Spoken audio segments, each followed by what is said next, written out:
What's happening in the canine industry? For all the latest news, views, and expert opinions, stay right here for the Canine Paradigm. You'll hear from industry leaders, experts, doyens of the industry, learned colleagues, movers and shakers, and the odd randy guest.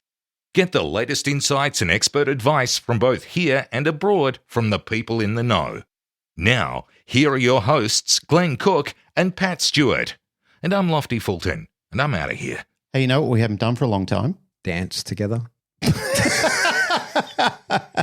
Well, we can arrange that. But the other thing we haven't done for a long time is new ads. Yeah, okay, let's do that. Yeah, let's do that. All right, we got to start with the OG. We always start with the OG. Yeah. But he's good to start with. The Einser Wiener. Yep. The wiener himself. Yeah, the original sponsor of the show, the man who wanted to sponsor us from episode 1, and we told him to fuck off. And then later we were like, hey, we'll take some of that money now, please. Grumpiest but most lovable prick you could ever meet in your life. Yeah, it's the Einser Wiener. Yep. Jason Furman, Ironswick Dog Quip. If you're in Australia, that's where you're getting your stuff. Yeah. Crazy if you don't get, pretty much, if you want dog stuff, get it from there. Have you seen that he hand makes a lot of his stuff as well? I've seen that. He tags me in his Instagram. I know. see it. Me too. I see it. Using his sewing machine. Yep. Playing his songs. He's really embracing social media these days. Yep. He used to have nothing at all. Yep. A shit website. Yeah. But now he's got a working website and social media. I like watching him use his sewing machine. Next thing I know, he'll be making linen on a loom. Who knows? Hey, you know who else sponsors the show? Who? Your wife. She does. Yeah. Canine Ceuticals. Yep. The best dog ceuticals. The best canine ceuticals. Premium grade, Yep. human quality. Yeah. It's going gangbusters at the moment. Thank you to the community who have been supporting Yeah. it. It's good shit. There's been hot demand for her to get this all over the world. Like people are asking her from every country. She's looking into it at the moment. Okay. So that's going to happen. All right. I caught up with George Kittredge and saw the actual Rowdy Hound box. I know. Yeah. So I had a good talk with George actually about his process in getting this thing to market. Yep. It's a motherfucker. So you should, if you want one, you should get one because George has put a lot of work into turning this dream into a reality. He And did it so is a much reality. R&D, didn't he? Oh, huge. And the product is amazing. Yep. And So he's get got one. training videos, everything showing lot. he trains and supports people how to get the dog into it, Yep. how to make it safe, Yep. how to make the dog have a good experience from So it. if you ride a motorbike and you have a dog, you need the Rowdy Hound dog box on the back of that motorbike. Absolutely. Next, Fabian Romo. Yes. He's got a shop, Mojo. And you've seen it. I've been in there. You've I stolen stole a his tug. stuff, yeah. I stole a tug. Yeah. I mean, I'd said as I was leaving, I'm taking this. Yep. So I guess it doesn't count. But yeah, Mojo Dog Did you Gear. pay for it? I mean, With your time. yeah. So it's not really a theft. Yeah. Okay. Everything's fine. If you need dog gear in North America, that's where to get it. Mojo. Yeah. They got everything. What he has, to be honest, is the best dog trainers shop. Yep. It's without a doubt the best shop that I've walked into where you can buy actual dog trainer gear. Yep. Yeah, high quality e-collars, mills, leashes, all That's the impressive. things like proper tugs, like all the actual things that Yep. real dog trainers use. Mojo, get it there. We have a new sponsor also. We do. Yeah. Daniel Trapino. Trapino. Yeah, that sounds about Daniel right. Trapino. It's Dog Club, South Yeah. Australia. Yeah. What does he do there? It's kind of like a little hangout hood that he's created there. Little cultural hub. Little cultural hub in South Australia. So I think that's what Daniel was trying to go for, was to try and embrace and build the culture in South Australia. Because I will be honest, it's been sadly lacking for many, many years. Like not much really canine came out of South Australia. So I think it doesn't mean there aren't good dog trainers down there. There's some very good dog trainers and personalities down in South Australia, but they've never really elevated it. And I think that's what Daniel wants to do. He really wants to push it out into the public forefront. Get in there, South Australians. Get into the Dog Club SA. We must never forget Dan Croft. Dan Croft in Canada. What a good bloke he is. I love speaking to Dan as well. Yeah. Great facility. Great facility, really emphasizing his puppy training programs. I just put an ad up today on Instagram showing a little Doberman doing his little course, running around. But that's what he really wants to emphasize on, the critical period of development in young dogs and puppies. But it's not only that. I mean, it's all working breeds. As I've said before, as you've said before, very impressive to watch all of these dogs on Bosu balls, balancing, and all of the breeds that other people usually are shying away from. He's got like a whole room full of them there. Great shop, great setup, great social media. I really like the Dan Croft setup. Our last person, Who? Barbara de Groot. Oh, lovely Barbara. Yeah. The sugar mama. From the Heart Dog Training. Yeah. She didn't really want it emphasized. She just said, here, have some cash. Yeah. So we just want to say thank you, Barbara. We do want to say thank you, Barbara. Thank you for supporting us. You're We love wonderful. We do love you. On with the show. Indeed.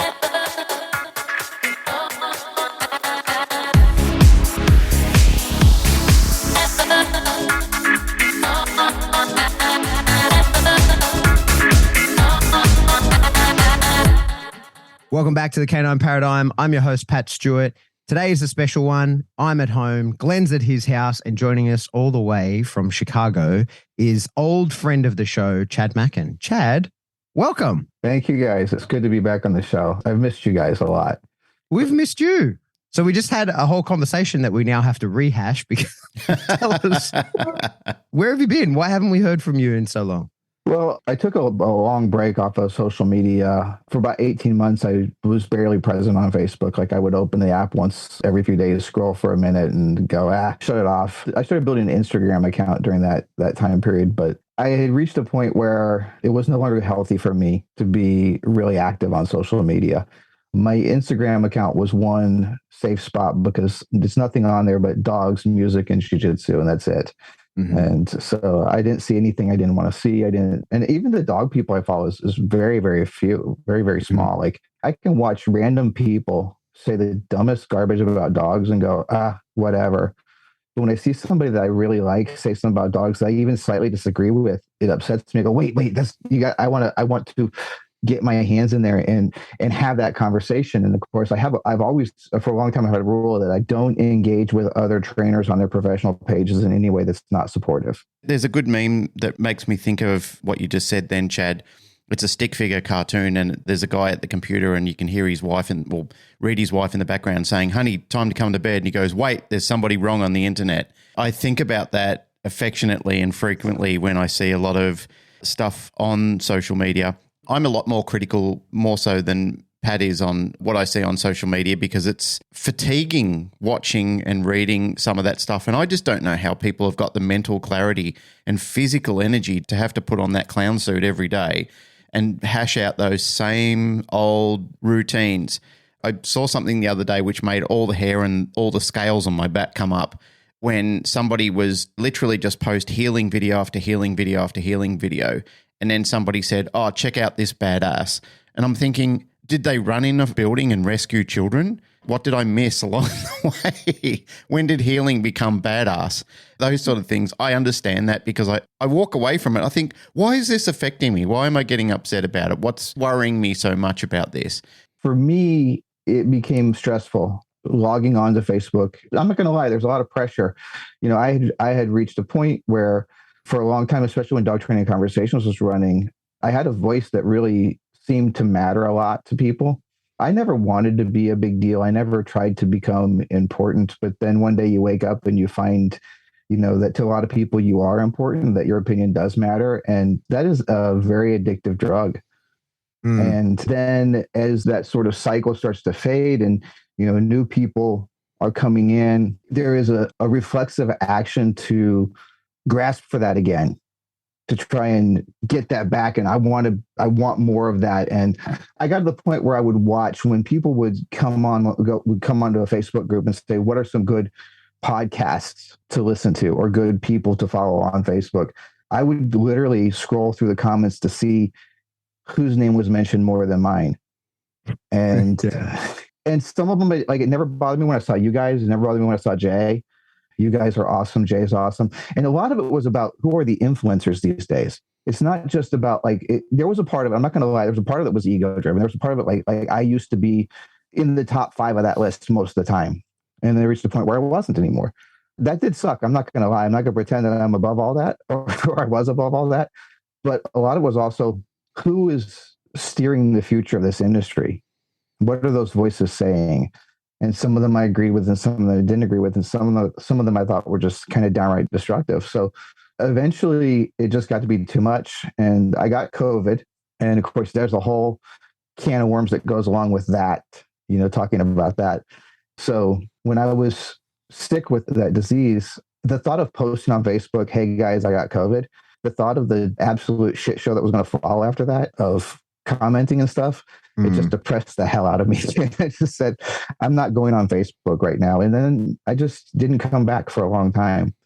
So during that time, I was, like I told you guys, right before we started, I was pretty happy just training my dogs, just doing my job. This little dog trainer in the northwest suburbs of Chicago, just helping people and their dogs get along better.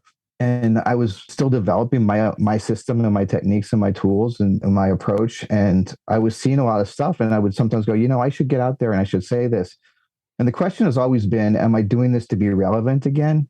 Or I'm doing it because I think it's valuable to the conversation? And I don't know that I can ever fully separate those two things. I wish I was evolved above that, but it's nice to be appreciated. It's nice for people, especially your peers, to go, hey, that was really good. I really like that.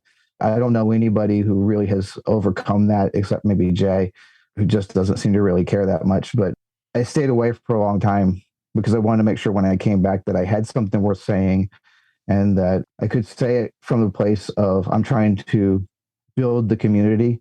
I'm trying to help dog trainers. And that's more important than however I'm received. Dick Russell used to say to me way back in the day, he'd been doing this, I don't know, 50 years or something like that at the time. And he said, I feel like dog training has been very good to me. And I feel like I'm at that give back point. And I think truly, I feel like at this point in time, I just celebrated my 30th anniversary last month. Last month was my 30th anniversary of the first professional contract I ever took as a dog trainer. And I feel like I'm at that give back point. So my return to Facebook has been a lot less stressful. Even when people disagree with me, I'm much better at just going, they don't get it or they don't agree with me. And that's fine. I don't have to prove my point. I don't have to bicker about these things. And it's been a much healthier process this time around. So I'm happy to be back. It's been fun. I've been developing a lot of stuff over that time. A lot of what I'm doing now, I showed the seeds of when I was there in Australia doing that tour with Jay. Like, especially with the leash, like I was trying to demonstrate something new with the pressure and release system that I was doing at the time, and it didn't land.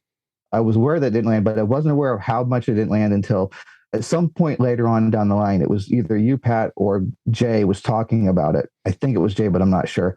But one of you was describing it and said that, Chad added food to his pressure release system and he's calling that pressure release 2.0. And I'm like, that wasn't that wasn't what I was trying to show you guys. And I realized that if you or Jay, and I think it was Jay, I'm 90% sure it was Jay, but if one of you two missed that, especially Jay, because he knows me as well as anybody in the world, missed what I was trying to say, then I just was a terrible teacher.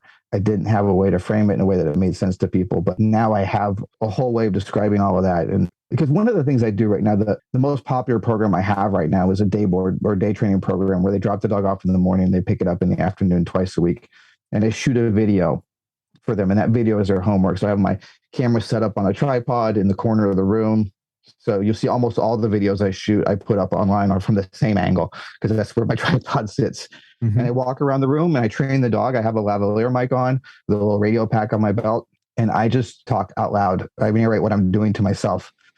And that forces me to describe things in a way that you don't have to do when you're just in the zone working with the dog. Because you're teaching while you do it and you have no idea. You get no feedback from somebody. When you're teaching one-on-one, you're looking at people, seeing if they're nodding or if they're looking at their face to see if they're getting it, and you can see that blank look and you go, okay, let me try a different tactic. I don't have any of that. I got no feedback. So I have to keep trying to say it in a way that makes sense. And of course, this program doesn't include private lessons if people want them. The goal was to make the private lessons unnecessary.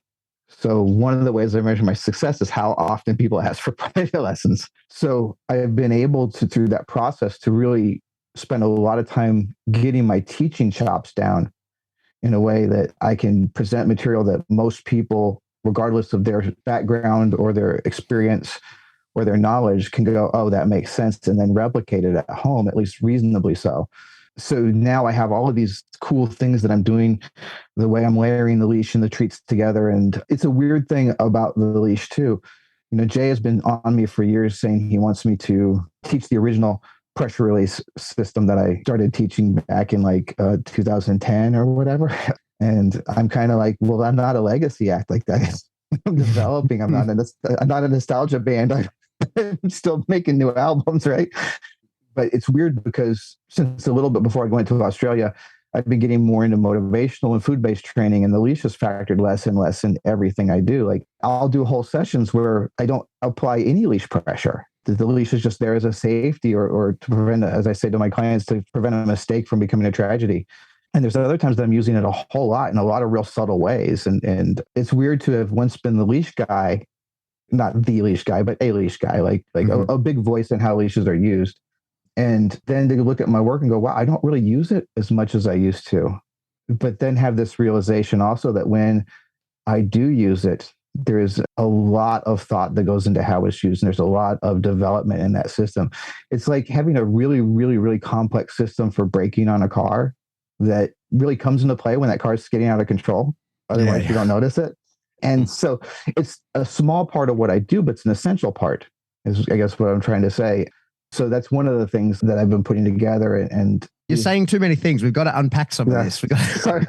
We've got to go back. I want to ask you about the way that you've sort of changed as a trainer. And then I want to go back and sort of discuss some of the things around social media and things that you sort of brought up then. You know, listening to you talk and discussing how, you know, you really were in the pressure and release with the leash, and you've developed to include more food, more motivational based stuff. And, you know, you land now wherever you do for the dog that's in front of you. What are the metrics that makes you feel like that's more successful? Like, what is it when you look at yourself as a trainer now versus, I think what you said when you were teaching the stuff in 2010 or whatever, what is it that when you look at a session that makes you go, I'm better now than I was then? What is the measurable data from that? The biggest piece of measurable data is the lack of vacant stares. Like I can explain things quickly, and I can show somebody a real simple technique, and then they can do it right away with very little extra coaching. This week I had a lesson with somebody who actually used to train with me down in Texas. She's got family up here. And she was up here and she's like, can I get another lesson with you? So she hasn't worked with me. I've been up here for over a decade now. You know, she hasn't worked with me in like 12, 13 years or something like that. I don't know, like about 12 years, I say. And different dog. We go out in the field and work with the dog, and I'm showing her things. And she was like, wow, you've changed a whole lot. This is really, but I had to unpack things that she was doing that was stuff that I used to teach. And of course, that stuff was good. That stuff was good, but this stuff was better. And she was like, wow, I made so much progress so quickly. This is really nice. So it's things like that. But largely, it's just that, like, being able to not have people look confused. The problem with the original style of pressure release is it is so dependent on feel. It's so dependent on being able to listen with your hands. Like, you feel the dog's weight shift subtly, you give them that active release. And that's a finely tuned response. And it's not something that you get. It's like things, one of the analogies I use a lot is, if understanding was all it took to succeed, no one would ever lose Simon Says. Right? We all know, like, I can tell you how to do it, but until you develop the feel, until you develop that responsiveness, you're not going to be good at it. And so there's a deep learning curve on getting really good with that pressure release system, the way that I originally started teaching it. And what I was trying to do with that, what I was calling pressure release 2.0 there when I was, in Australia, I was trying to take the need for that feel out of it, to show a method that doesn't require you to be an artist with the leash, but allows you to be sort of more of a technician to follow the process, right? And again, it didn't land. I didn't explain it clearly enough, and that just kind of went over everybody's head, unfortunately. That's my fault as a teacher, nobody else's fault. I completely own that. But I spent several years trying to figure out how to explain it. And I tried a bunch of different ways, and none of them seem to be very effective. What I'm on now is working, and people are getting it. They're like, oh, and I can show it to them and they can go, oh, wow. And with my past student, the only real coaching I had to give her after explaining it to was gentle, be more gentle. Be more and I actually had to show her, I had to have her hold the leash and demonstrate the motion I wanted her to do. Those were her words. She's gentle, Thea, gentle. I get it. So, okay. Man, it's funny you say that. I've had that similar conversation with quite a few people about more sort of compulsion-based training, or, like pressure and release-based, using more negative reinforcement, essentially, how there is a feel to that. And to be successful doing it, I think that people who are successful, once you understand it, it's great. It works exceptionally well. It gives clarity and understanding to the dog. But there is always the risk that you only know when you've put too much pressure on a dog, when you observe that you've put too much pressure on a dog. And from that dog that you've done that with, you then have to remember those signals, see those signs, and apply that to the next dog. And like, that's just reality. And it's not like we're talking crushing a dog, but you might dip into a little bit of demotivation, or you might accidentally teach the wrong behavior. And I think that's one of the tricky things of negative reinforcement is when that pressure comes off, the dog has its learning moment. And if the learning moment is significant enough, maybe the dog never needs another one and continues to demonstrate the behavior that you accidentally taught or didn't want the dog to think, because he continues to believe that he's avoiding that pressure that he once escaped. So like all those things are the extreme examples, but I think that's why people get so much more confident in the use of or the teaching of positive reinforcement-based techniques only, because the mistakes aren't anywhere near as observable. And I think that, like, of course you can train the wrong thing. Of course you can totally do that. But at worst, you just sort of aren't very successful. Like, I think that's what we see a lot of the time, like with people who are trying to just teach and just stick with positive reinforcement techniques, is when they're not good at it, it's just that the dog doesn't really get trained. But when you're not good with negative reinforcement, that the consequences can be more significant, I think. What do you think about that? I think when we talk about the kind of pressure release that I'm talking about using, the leash work that I'm trying to use, I don't know where it fits in the quadrants, to be honest with you. Like I used to say, they're seeking slack, not avoiding pressure. Because I always viewed slack as a reinforcement. But I actually have part of the foundation of my new system, which I didn't have when I was in Australia before, but I have a whole exercise that I do that is about teaching the dog that turning off pressure is what creates the reward. So it is literally, it's very neat-po-po in a sense, but it's not something I've seen anyone else do. You know, Jay has his pop treat, the conditioning to leash pops, and that may have been an inspiration for this, what I do, but it's very different. So the basic idea is, I call it look, leash, treat. So I start getting the dog playing a follow me game with positive reinforcement. I'm moving backwards, he's chasing me, he catches me, yes, reward. Move backwards, he chases me, he catch. I'm facing him, he's facing me, right? And then at some point in time, I throw a treat away from me, go get it. He gets it. When he looks at me, he starts moving towards me in a chase game. I just slightly add the leash pressure as he's coming in. So the leash is now complementing his effort, not contradicting it. Like almost everyone, when they start teaching the leash, they're teaching it in an oppositional way. This way, the dog literally turns the leash on by looking at me, right? By moving towards me, he turns the leash on. And then he turns it off when he gets close to me. So he's learning, the pressure tells him where to go to get the reward, which is what good leash work should be. It's telling the dog where we want him. We're not making him. So he's learning from that exercise that the pressure is a valuable information. It's still negative reinforcement in the sense that he's turning it off on purpose. He knows the job is to turn it off, but he's also starting it. He's initiating that sequence. And I think that's that's a piece of the pre-foundation that was missing from my work. And I don't know anybody else. I'm not claiming that I'm the only guy who's ever done this. I'm just the only guy I've ever seen do it, you know? And it's a huge part of it. And when I tell most trainers about it, they go, oh, that sounds interesting. But when I did a little beta of my new leash workshop for my GRC club, and when people started doing it, they went, oh my God, this is really good.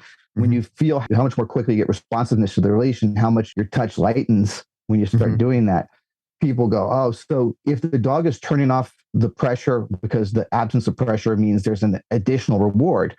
I don't know if that fits in negative reinforcement or not. Honestly, I don't fucking care. Like, I don't care what we call it. You know what I'm saying? Like that, like let people who are smarter than me deal with how to label that shit. I can tell you the dog is turning that pressure on purpose and turning it off on purpose. And by the way, as a little side note, I do the same thing with e-collar. When I do e-collar, it's look, tap, treat, look, tap, treat. So the dog chooses to turn that e-collar on and turn it off. And yes, I'll make my confession here, my public confession. I do use low-level e-collar with food reinforcement. I fit in that category. So you're on that team. I'm on that team, and I still think I'm a real trainer, even though I do that. Mate, I think there's a lot of value to that kind of work. Like, I think the example I was taught in that sort of giving that motivational pop when the dog is already on the way to do the behavior.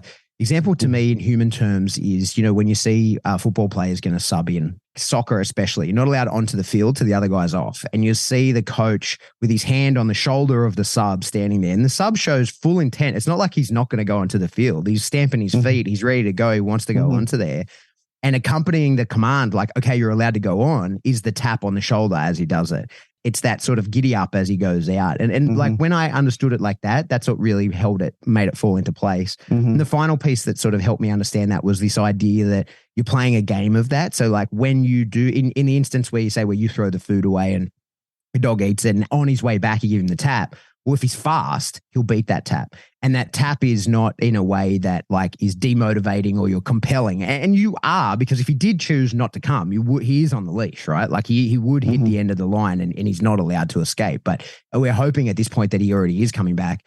But the times that he doesn't is where, exactly as you say, it's that extra reward where he doesn't feel the tap is because he went so fast. And doing it with the leash gives you the opportunity to the dog to read your body language and stay cued in with you. I think it'll be interesting to see when you do teach this about the e-collar part, because what I've always found difficulty with that is you're cheating, like it's not a real game anymore, because with the leash, the dog really can beat you. He can read your body language. He can move faster than you can pop the leash. And there is an opportunity to actually win the game. Whereas like with the e-collar, something I've found is when you teach people this kind of stuff, that if they're a little bit too happy on the buttons, they sort of stim the dog almost every time. And it doesn't cause a big issue, but it just means that the dog's like, well, we're not really playing the game, mate, because you do it every time. And there's no way for me to actually avoid that. My thinking is a little different. It's the dog's job isn't to avoid the tap, because I'm going to keep moving backwards with the leash. He's going to chase me. I tell my clients they have to move backwards or they can't do it because the dogs are too fast, right? So the thing is they turn the pressure on. It's not a tap. It's a steady pressure. With the e-collar, it's tap, tap, tap, tap, tap, tap, right? It's steady pressure until they catch me. I don't want them to try to avoid it. I want them to try to end it. Like it's not a competition. It's cooperative, not competitive. Okay. Like, I'm helping you. Come on in. They have no reason to avoid it. And after a few minutes of that, if my dog is like healing, like just a step behind, I can just with two fingers just kind of tap the leash and they'll come right up. They become very sensitive to it very quickly because it's giving them information they want. By the way, if I'm doing this game and the dog stops coming towards me and starts gets distracted, I turn the pressure off. I'm not going to compel them to come with that leash. They are cooperative in this all the way through. Okay. This is another thing that's so important to me right now in the way I'm thinking about dogs. And this, you probably inspired some of this when we were talking about Nipopo, in the sense that, you want early on the dog to think he's getting away with something, like letting Remy steal treats out of your pouch and that sort of stuff. One of the things I tell my clients all the time is stop worrying about telling the dog what you want. Let the dog discover what he wants, right? The dog doesn't need to know that he's doing the thing that I want him to do if he does the thing I want him to do. He has to be doing what he thinks he wants to do. And I just want to orchestrate the training session so what he wants is aligned with what I want. In this case, I become his helper. I'm showing him how to win the game. I'm the coach. I'm not the adversary in this game. I'm showing him how to win the game. So later on, when we do elevate to a corrective level, if we elevate to that corrective level, the dog completely understands what's expected and what that leash means and how to turn it off. So if the pressure becomes unpleasant, he still knows how to turn it off. Like the video that you did about the low level e-collar, and you made that distinction that when the dog understands the game, that becomes a motivator, not a demotivator. And I think that's super true. And that probably also influenced my thinking on that too. So there's a lot of pieces in this, but that little foundation thing is super, super valuable, I think, for a lot of what I do. And that has been one of the big game changers to my leash work. Not all of them, but it makes everything so much easier. And it's not hard to do. And it's fun to do. People like it. Yeah. Dogs like it. They get a lot of food and nobody feels like they're doing shit to their dog they don't want to do. So I think that's the key to training, right? Like when everybody's into it, handler, dog, everybody's having a good time in the session. The learning moments just flow out really quick. And the cooperation comes in really fast and very quickly. Everybody's choosing to do the things that make everybody else happy just quite naturally. And they live happily ever after. And then we get to the point where I'll have a handful of food in my left hand and the leash in my right. And I'll just lean on the leash a little bit, right? Just a little pressure. And the dog is looking at the food in my hand. He knows it's there, and a little bit of pressure. And as soon as he looks at the pressure, I reward from the opposite side. So I want to teach him, trust the leash, not your eyes. And that's like one of the tests I do to see. And sometimes after a few minutes, it's really easy. Other times I have to do it for a long time before I get there. But it's like a diagnostic that tells me when the dog is really getting that the leash is more important. The leash is the clue, not the food. Okay. Getting into the whole leash pressure discussion that you've circled around with, Chad, especially for the army of pet dogs that are out there, which is, again, I've been saying it since the dawn of time, is that there is a endless supply of pet dogs coming through the market all the time. I find, and to switch back to earlier when you were talking about relevancy in the industry, I find that one of the biggest teaching moments for all of those people out there is proper leash pressure. How to walk a dog, how to enjoy a walk with a dog and not be at heel all the time because it's so impractical. I sound like a broken record sometimes when I say this, but back in my earlier times when I was a younger guy doing a lot more dog training than what I'm doing these days, the whole of Australia was literally all about if a dog's by your side, it's at the heel position. It was an old form of training which carried over a lot, especially a lot from the UK. I think we were heavily influenced back then by UK dog trainers more than we were with European. I know UK is part of Europe, but it was more... Don't tell them that. Yeah, especially when they went through Brexit. But I think what we started to find as we started to creep into the 2000s was the Europeans and the Americans were starting to influence us a lot more through the dog sport side of things, to start seeing things looking nicer and a bit prettier in what they were doing. And it wasn't that good work wasn't coming through the UK, it was just our translation of it during the time. So being an island, in the middle of the Pacific, we were just going off our own tangents and exploring our own ways. But back then, what we did find was healing was crushing motivation. It was absolutely destroying the desire of dogs to want to work with owners. Even though we were working a lot more with law enforcement dogs, we still had people that wanted to teach their dogs healing. Rather than teaching that healing was something that should be highly enjoyable, highly motivational, we were crushing the dogs with it. It was just way, way too much. So that's when the concept of social walking came up, which was allowing the dog, and I'm going to use the word being at liberty, teaching the dog that the dog could be at liberty to a degree. However, the only aspect was teaching the dog that it could not pull on the lead. So that's where we coined the phrase teaching for abstinence. So it was a behavior that the dog was going to do anyway. It was going to start pulling on the lead, and we had to teach it to abstain from that behavior. So leash pressure and social walking, or whatever name that you want to actually give it these days, leash pressure walking or whatever, I find it's one of the most relevant training systems that anybody can get into, even for people who are involved in sports. Because if they're thinking, oh, no, I wouldn't do this because my dog's a sport dog, it's specific to it. That's an absolute load of bullshit, because that dog still needs to go for at-liberty walks. That dog still needs to have experience freedom and yet not yank the owner on and pull it into traffic or pull it towards another dog or another person, et cetera, et cetera. That dog still needs to work out what it's like to walk down a street and still have an element of control there. I find that we're limited in tacticians who know how to actually teach people how to do that properly, because a lot of times now the focus is on teaching the quick sits, the fast heels, spinning into positions and so forth, which is beautiful. And there's no criticism from me about that at all. When I watch a skilled trainer teaching that type of work, and I watch millions of people now who are teaching everything from Chihuahuas all the way up to Great Danes, this beautiful, beautiful work, which is getting better and flashier as it goes along, that's lovely. But there still has to be relevancy in street work. There still has to be relevancy in when you're not at club and when you're not in your shed doing your work, or when you're not on the field doing competition work. There still has to be relevancy in living with that dog and moving that dog from location to location.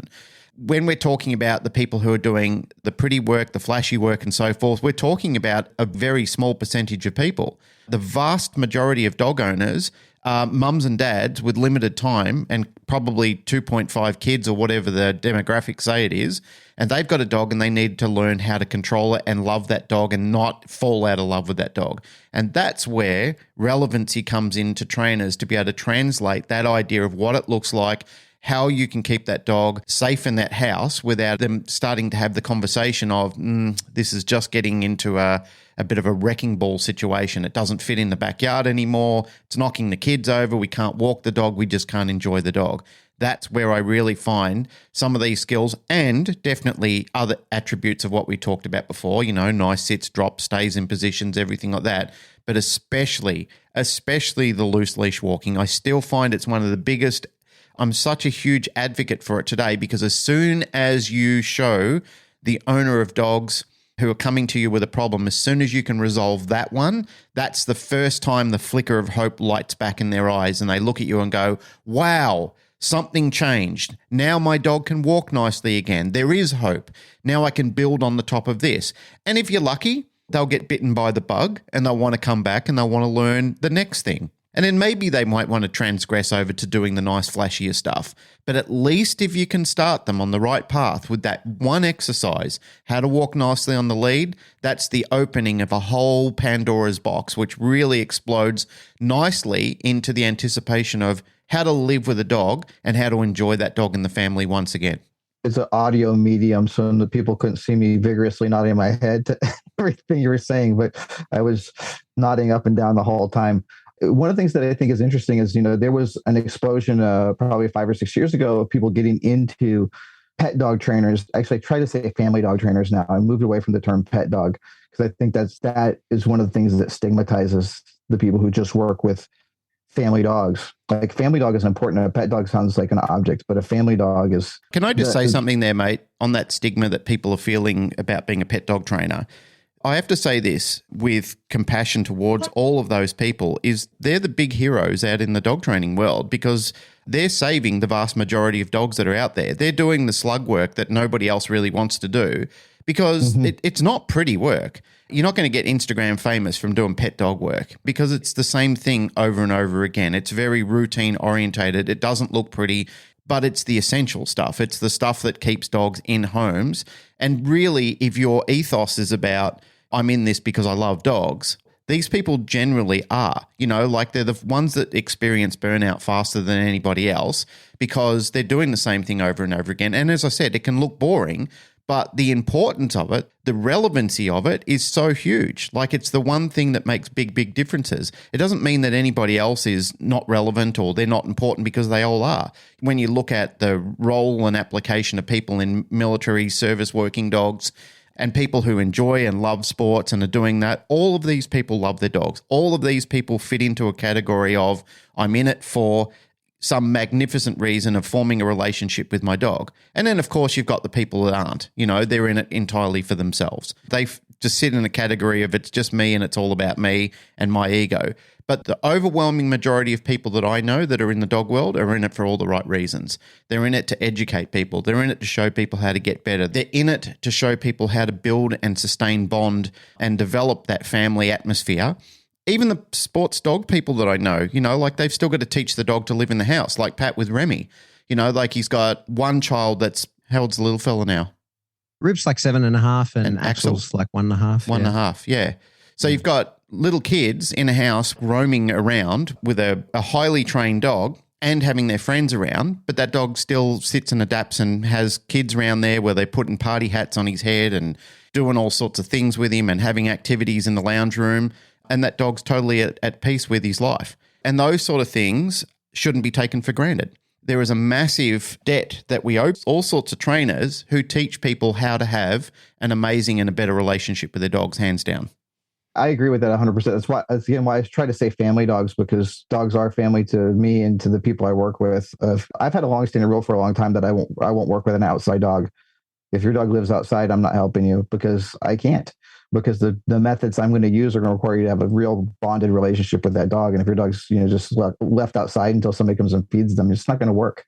But about 5 or 6 years ago, a lot of the family dog trainers got into doing a lot of work, really started getting into precision, and started to hear us saying, we need to learn from the sport dog trainers. Like people will say all the time, sport dog trainers and pet dog trainers have a lot to teach each other. But what they really mean when they say that, if you watch the conversation carefully, is pet dog trainers need to be learning more from sport dog trainers.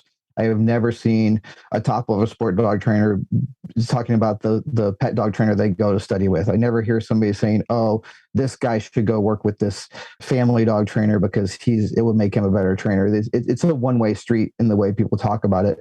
And that's fine. Like I'm not complaining about it.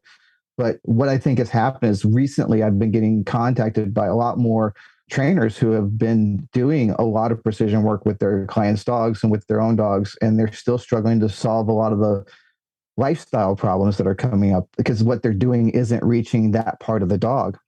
And it's simultaneously that I'm starting to see a lot more of the older style of balance starting to pop up on my social media feeds. I'm seeing more and more old school trainers. You're seeing more and more phrases like holding the dog accountable and that sort of thing, and just train the dog. There's nothing wrong with either of those concepts, right? There's nothing wrong with holding a dog accountable. There's nothing wrong with saying we just need to train the dog. but those are often code words for you just need to use a little bit more pressure. Coming up in that system, coming up in a world where that was normal training, where food was considered, taboo.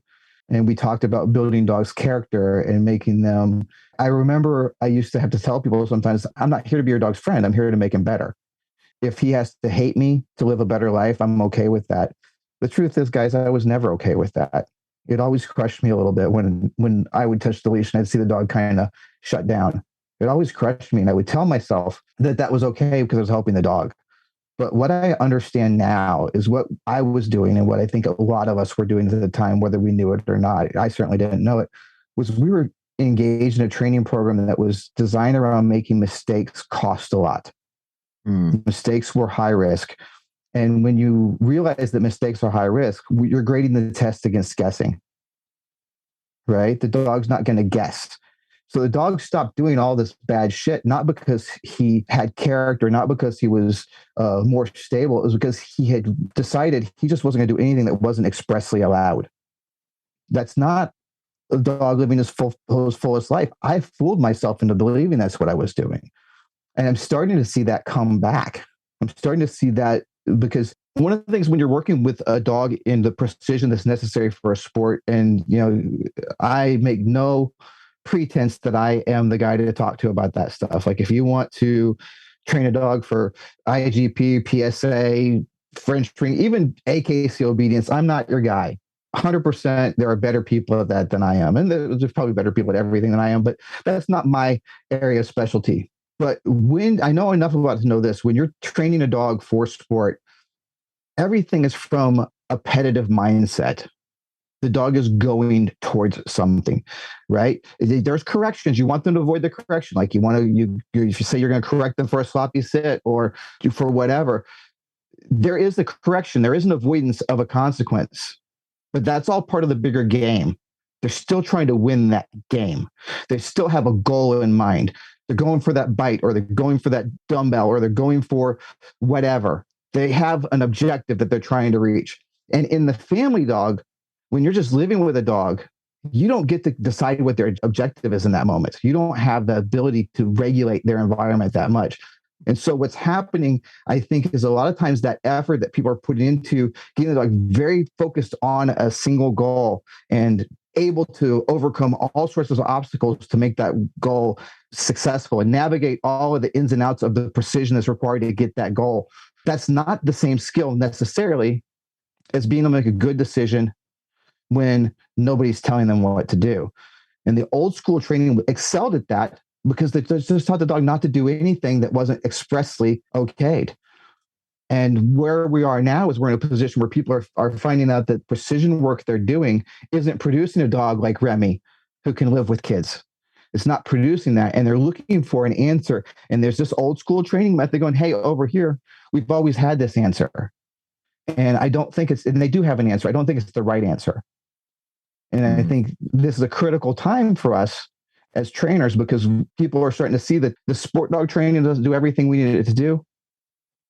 It does a lot. And let me tell you, since I have gotten in, less people think I'm shitting on sport dog training. I'm not. Like, since I've gotten more into precision, I've become so much of a better trainer.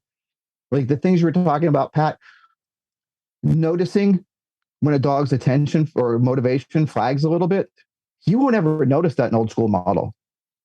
You're not looking for a driving response. You're looking for a correct response. But when you're going, I want the dog to, I've got the dog I'm working with right now. This dog is driving me fucking nuts. I love this dog. She is such a timid girl. And whenever we start working with her, she shuts down a little bit. And I've never been heavy handed with her. It's the social pressure. It's the social pressure that just the fact that I want her to do something causes her confidence to lag. In my old school training, I've been happy with everything she gives me. And their owners are happy. They do a maintenance thing with me. They keep buying packages because they don't really want to work with the dog that much. So they just figure if they have a professional work the dog twice a week, she'll stay pretty good. And they're happy. They always tell them, she wasn't what I wanted her to be today. And they're like, she's great. What are you talking about? That's just her.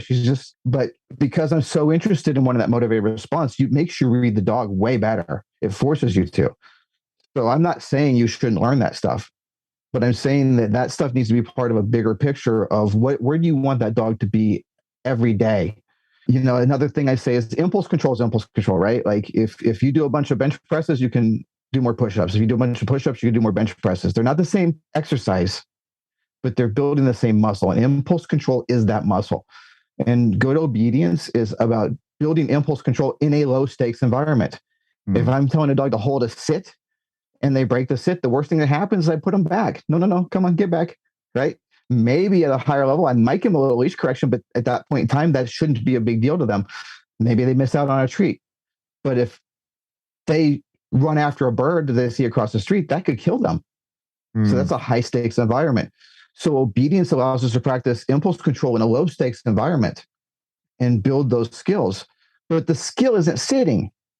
That's not the skill I'm building. The skill is giving a moment before you choose to act. Yeah. That's the skill I'm building. And that's a completely different thing.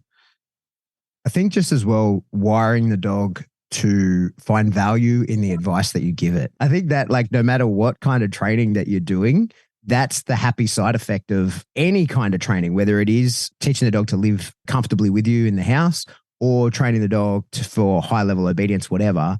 I think that through doing that, you're teaching the dog about boundaries and consequences and where there's value, where there's no value, all those kinds of things, and just developing a language and a trust where when you tell the dog one day, hey, don't chase that, he goes, yeah, okay. I've understood when you've told me not to do things in the past. I understand that it's in my interest to take your advice, both because something good could happen to me as well as something I don't like could happen to me if I don't take your advice. And so I will, because we created a fake scenario where the stakes were low and we could communicate that to the dog. Thinking as you were talking, mate, I think that I probably put myself, I still deal in a lot of different dogs. I deal with whatever people come to me with, but I probably am more of I don't know about sport, but sort of for the majority, what I do is more of the precision stuff. Like I'm coaching people who want to pass some kind of test with their dog. That's typically what I do. And I think what is missing from a lot of that is the space between the sessions. I'm in the process at the moment. I'm making a whole new online course. I'm renting a whole facility and I'm going to film all this stuff. And a big part of that, one of the like major drivers of me actually having to get a studio to film all this in and set that up as a home kind of setup is I really want to show for a sport dog or for any dog really, but the space between the sessions. Like this is what we're doing. Cause like, the way that I train a dog, it takes an hour a day maximum. But like it's alive for the other 23 hours of the day and you got to do something with it at that time. And you're not keeping it in the crate for 23 hours, or you shouldn't be. And I think that's what a lot of people do when they only look at the instructional content that's available on how to train those specific things. And I'm guilty of this as well. Like say at my club, for example, when people come with the dog, and they say like, I'm having issues in the home. I'm kind of like, that's none of my fucking business. Right? Like that's none of my, like, I don't want to hear it. You come to me here. I'm giving you my time to get your dog obsessed with certain things and understanding how to down correctly and hold the positions and all of that kind of stuff. And then people say, oh, but he's wrecking stuff in the house. I'm like, that's a you problem. That's none of my fucking business. And for clients, like if someone then comes to me and says, I'm having this specific issue, I know how to fix it. I know how to explain that to them. But I do compartmentalize those things for sure. And I think that you're dead right. There isn't really much available that I've seen that is the holistic approach. And especially in raising a dog. I think that's the main thing is like, especially, we say a lot with puppies is just build them, but don't try and teach them anything too much. Like that's a big mantra that I and many other people have is just build confidence, socialize the dog. But then eventually, and let that put a harness on that dog and a flexi leash and let that dog drag you around. But we never say when to stop that. Then people will contact me at 6 months and be like, oh, going good, except my shoulder's fucked because my dog's dragging me around everywhere. And I'm like, well, stop it. That window on the value that you're getting from that closed 2 months ago. Why are you still allowing that? And they're like, well, you didn't tell me to stop. So I think you're dead right. I think that space between the sessions, regardless of whether the dog is just going to be someone's family pet or whether it's going to be a special forces military working dog, the space between the sessions is relevant. It's different for all of them, but I think having people understand that there are things that you do and there are protocols around training the dog and they're very different from what the session of where I'm teaching the dog, that abstinence or, where I'm teaching the dog, don't do this even though you want to because I want you to do something else and I'll pay you really well if you do. That's a different thing from like, hey man, just don't go crazy in the house. Like, just don't wreck shit. Walk around, do whatever you want. I don't care where you are. Just don't tear apart my couch while you're doing that. That's a different thing. And I don't think there is much good instruction on that. First of all, I want to say thank you, because that bit you put about at the beginning when you talked about the dog looking to you for guidance, like that's something that's been missing from my rap on that for a while. Like, that's obviously, I believe it. As soon as you said that, I was, oh yeah, shit. I don't know why I haven't said that out loud before to anybody, but yes, that's obviously a huge part of it. So you just pointed out a hole in my teaching. So You owe me $1. Oh, okay. Is that Australian dollar or US dollar? Either one, I accept both. Okay. But yeah, I think one of the things I've been saying for a very long time is that the big secret of the training world is most dogs don't need training. They need a lifestyle change. Yeah. But the thing is, knowing how to live with a dog, there's no better way to teach somebody how to live with a dog than to teach them how to train a dog. Mm-hmm. And so that's another value of obedience, of doing obedience is, again, the owners are learning how to adjust their dog's behavior, again, in a low stakes environment where the worst mistake is, oh, I fucked up my sit and I got to rebuild it. Not my dog is afraid to come when I call them. I think, again, I always tell my clients, part of my goal here is to install a little bit of dog trainer brain in you. Mm-hmm. And so the social walk, as Glenn called it, you tell your clients you want the dog to stay socially connected. The term I use, and I think I stole this from Jay, is I want 10%, at least 10% of their attention at all times. Mm-hmm. Like if they can be 90% focused on anything else, as long as there's 10% of their attention. And if you ask people how they do, like that's entirely subjective. Like, how's your dog doing? I think he's paying attention. I feel pretty good about it. Like, there's no measuring standard there, right? But if you go sit and the dog's like, no, I'm going to go fuck off over here, that's an objective failure. You can't say, I think he sat. Like, there's no confusion, right? Like, maybe he sat crooked, but it's still a sit, right? Maybe he sat in 3 seconds instead of 2 seconds or whatever, right? But there's an objective measure. So when we're teaching obedience, our owners know exactly how successful they were. There's not relying on their feeling about it. And I think that's a really important point that allows them to learn how effective they are. And then when they go, I don't like this, I want this to be better. Okay, let's talk about some strategies we can use to make that happen. And it's not just telling them what to do, it's telling them why we're doing it. So they begin to see how to think like a trainer. And I make that clear at the very beginning. I want you to learn to think like a trainer because my goal is for you to never need me again. Like that day that your dog has a problem, you go, oh, I know how to fix it. That's when I've done my work.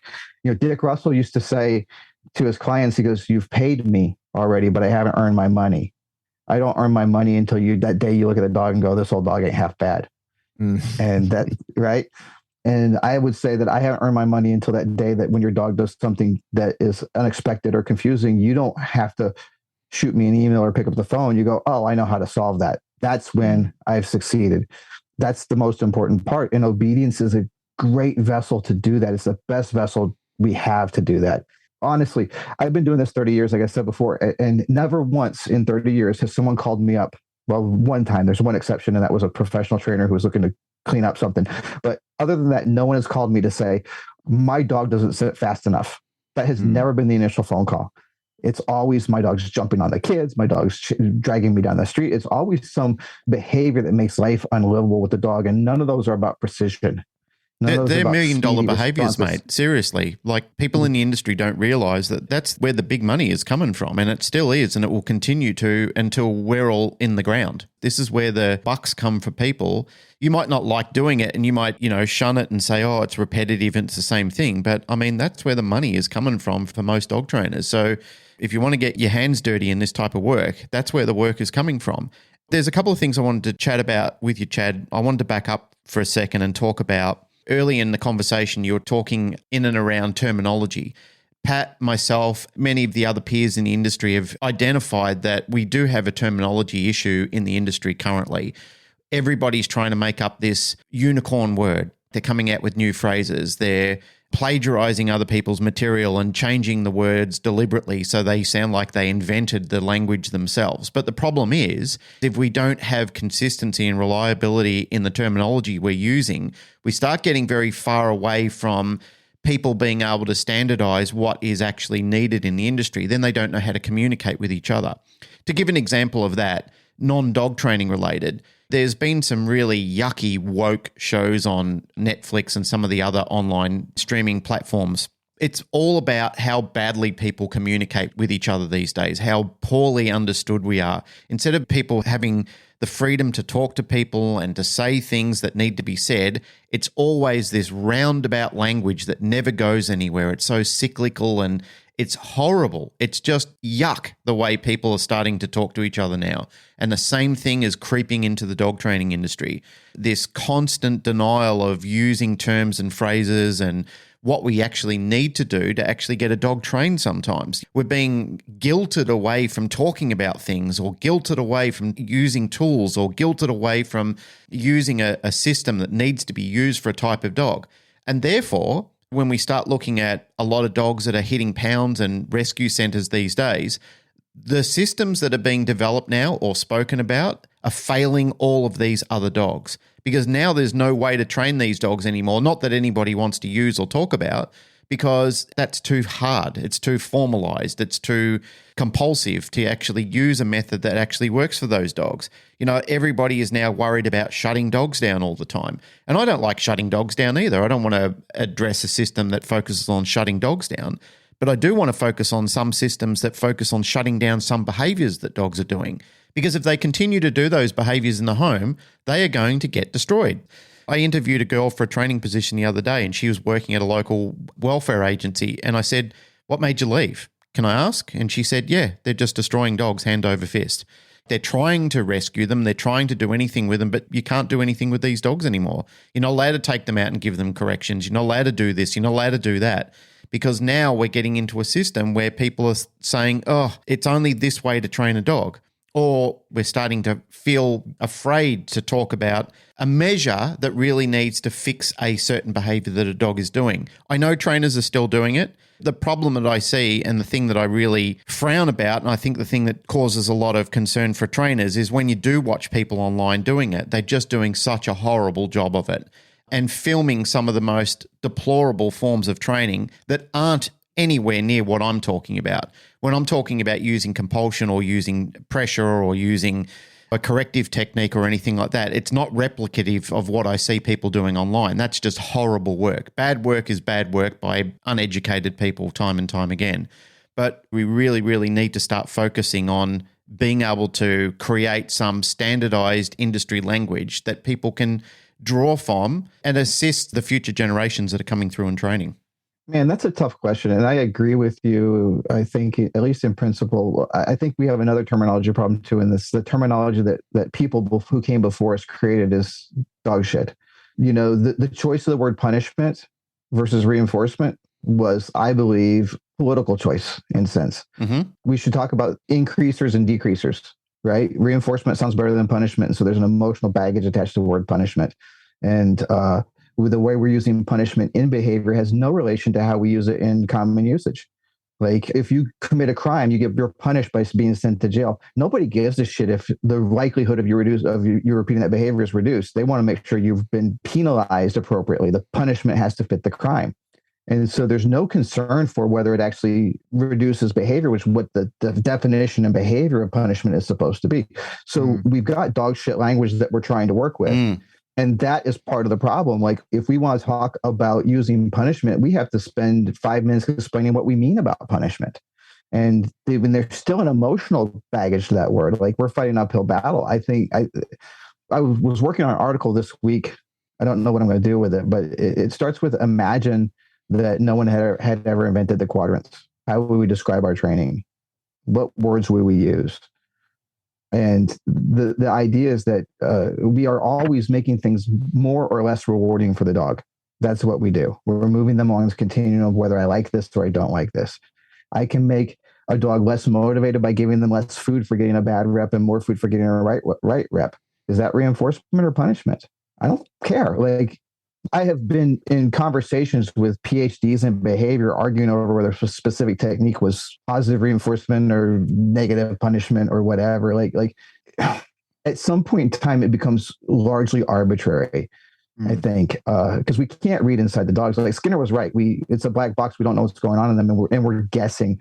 So I do agree with you that we need consistent terminology. And I try to use the terminology that is agreed upon whenever possible, especially when I'm talking to professionals.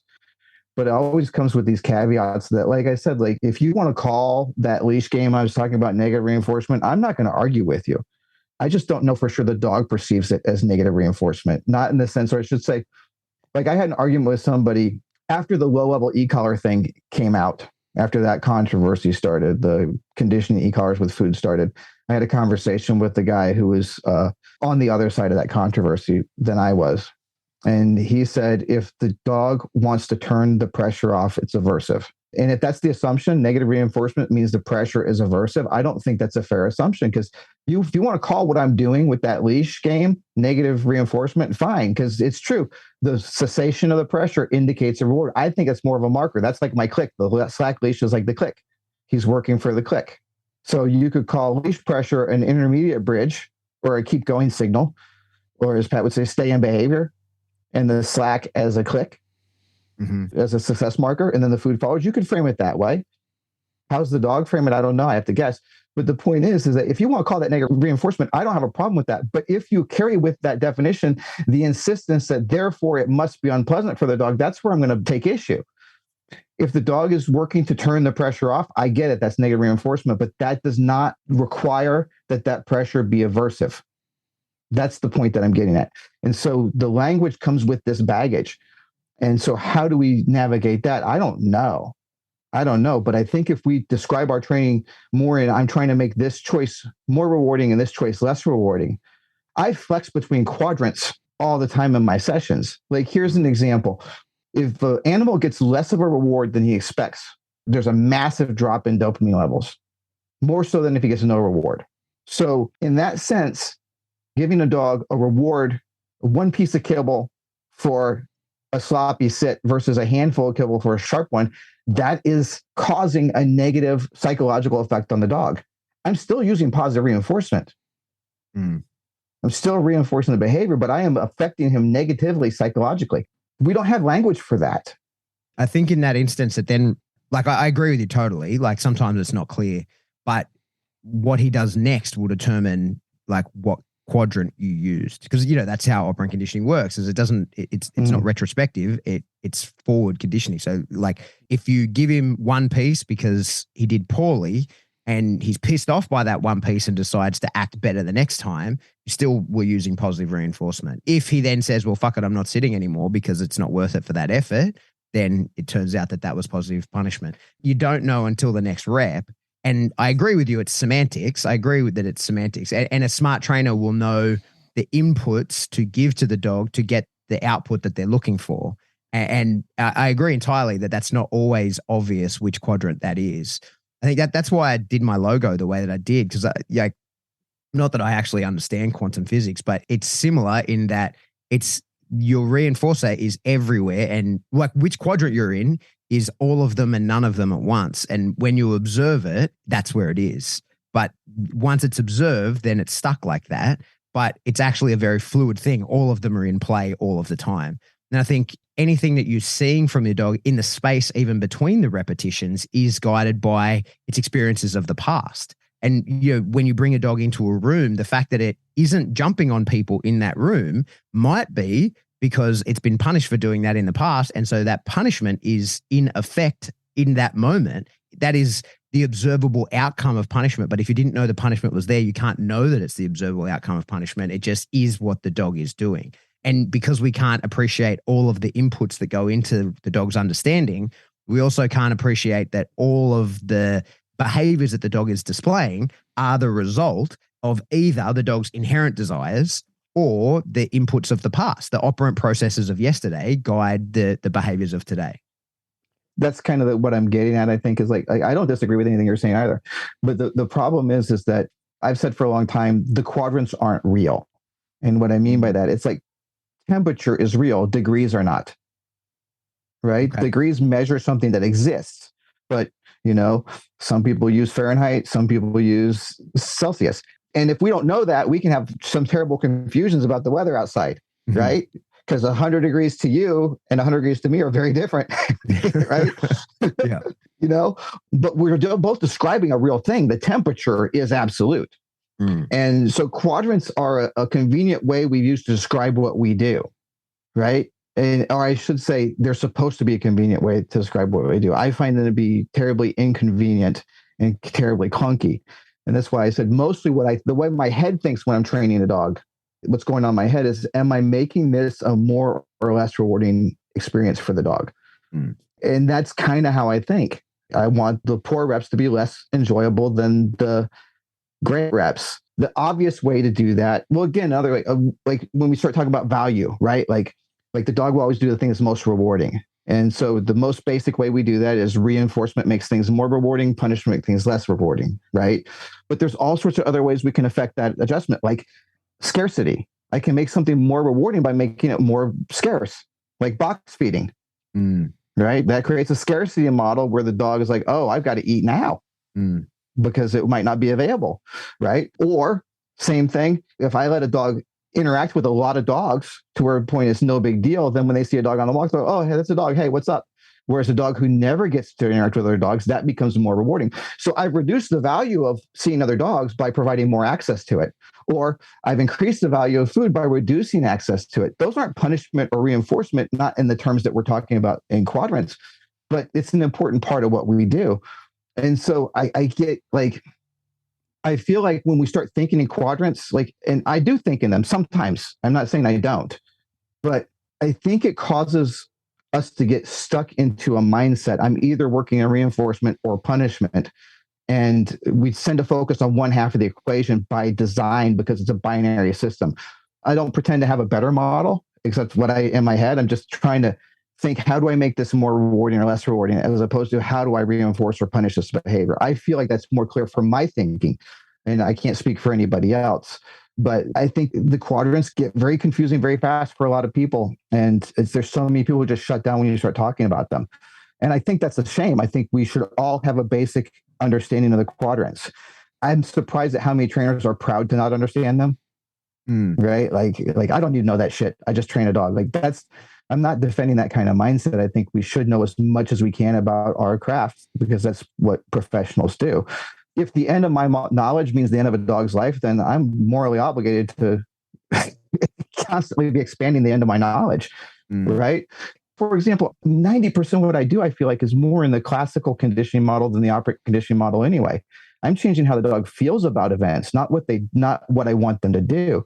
The dog feels something different when he sees another dog. He behaves differently. I don't have to tell him what I want him to do. I want to change the way he feels. And when we're stuck in an operant mindset, which is where the quadrants live, when we're stuck in that mindset, we miss those opportunities. Like, I don't want to reward the wrong behavior. Fuck it, reward it. Throw food in that dog's face when he's barking at another dog. He will get better, I promise you. Keep doing it, right? But I'm reinforcing the wrong behavior. No, that behavior's already been reinforced. That horse is out of the barn. It's not coming back. Now we have to change the way he feels. Right. And so, like, to me, it's just like, it's a complex question. And I'm not disagreeing with anything you guys are saying. I agree 100%. We have a mess of terminology. I'm just not sure if the terminology that we inherited from behaviorism is the best terminology going forward. I agree with you, mate. Some of that terminology, or some of the old things that we learned, is hot dog water. It's just terrible. And just as the conversation was starting to get interesting, we're going to leave it there in part 1 of this episode and be back soon with part 2 with Chad Mackin, Pat Stewart, and Glenn Cook. That's it for another episode of the Canine Paradigm. As always, if you like what you hear, like, rate, share, subscribe, do all that through whatever subscription service you download us from. Then go to another one and do it there as well. Jump onto our email list. It's new, it's sparkly, it's exciting. We haven't sent any emails yet, but there's links in the description. You know what? As soon as I finish this, I'll post it again in the group. We want to keep growing that list. We want to keep developing the community. If you want to support the show, the best way to do that is to jump into Patreon. A couple bucks a month gets you a backlog of information going back years, as well as new stuff going forward pretty much every month. We also do a live stream once a month in there, you know, and if you wanted to give as much as you want, you can. You could buy me a Lamborghini if you like. I want a Bentley. A Bentley? Yeah. Okay. I'll go a Bentley too. I don't want us to have different cars. No, we got to have matching Bentleys. Everything has to be fair. His and his Bentleys. His and his. So that we can drive them to our little bed and breakfast that we That's have right. together. Yes. When we run away together eventually. Yeah. So buy me a Bentley. Get Glenn one too. The other thing you could do is get into spring and get yourself a t-shirt. Yep. Why not? They're Why not? fucking rad. Get a Canine Paradigm t-shirt. Everyone loves when we see you wearing those out. Yep. The other thing, you could get yourself some socks, underpants, and water bottles. They're coming soon. And if you want to get in contact with us, the best way to do that is get on the email list. But you could also jump into the Facebook discussion group. There's about 10,000 people in there, all being very nice to each other day to day. Or you can shoot us an email. We are info@thecanineparadigm.com. Goodbye.